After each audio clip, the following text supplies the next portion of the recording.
వ్యాప్తంగా 30 మంది డిస్మిస్ అయినా లెక్క చేయని కొందరు, మరికొందరిపై వైకాపా నేతలు, ఐపాక్ ప్రతినిధులు, ఎమ్మెల్యేల ఒత్తిడి, వైకాపా తరపున ఆర్టీసీ ఉద్యోగ ప్రచారం అంటూ ఓవరాల్గా వాలంటీర్లను బెదిరించడానికి వాడుతున్నారు. వాలంటీర్ అంటేనే స్వచ్ఛందం. ప్రభుత్వ ఉద్యోగం కింద ఎందుకు వస్తాడు అతను? ఇప్పటిదాకా 5,000 రూపాయలు గౌరవ వేతనం ఇస్తున్నారు.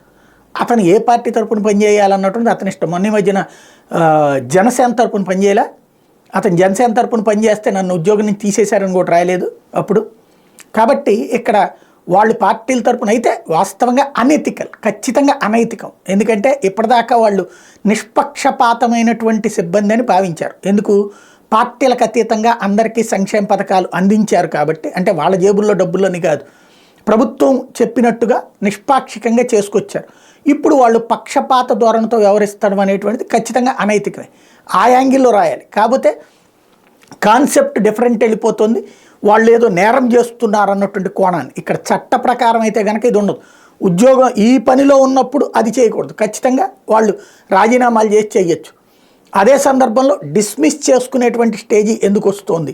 ఓవరాల్గా ఇక్కడ పత్రికల కాన్సెప్ట్ కూడా ఈనాడు, ఆంధ్రజ్యోతి వాలంటీర్ వ్యవస్థ మొత్తాన్ని ఉద్యోగాల నుంచి తీపిచ్చేసి రేపు రాబోయేటువంటి 2 నెలలు ప్రజలకి డబ్బులు అందకుండా చేస్తే అప్పుడు వైసీపీని గద్దెదించేస్తారు జనం. పేదల చేతన ప్రభుత్వానికి వ్యతిరేకంగా చేయించాలంటే వాళ్ళిద్దరికి మధ్యన అనుసంధానకర్తగా ఉన్న వాలంటీర్ వ్యవస్థని నాశనం చేయాలన్నటువంటి కాన్సెప్టు ఇంతవరకు గత 5 ఏళ్ల నుంచి కోర్టుల ద్వారా చేసిన ప్రయత్నం విఫలమవడంతో పత్రికల ద్వారా, ఈసీ ద్వారా చేయించే ప్రయత్నం జరుగుతుంది.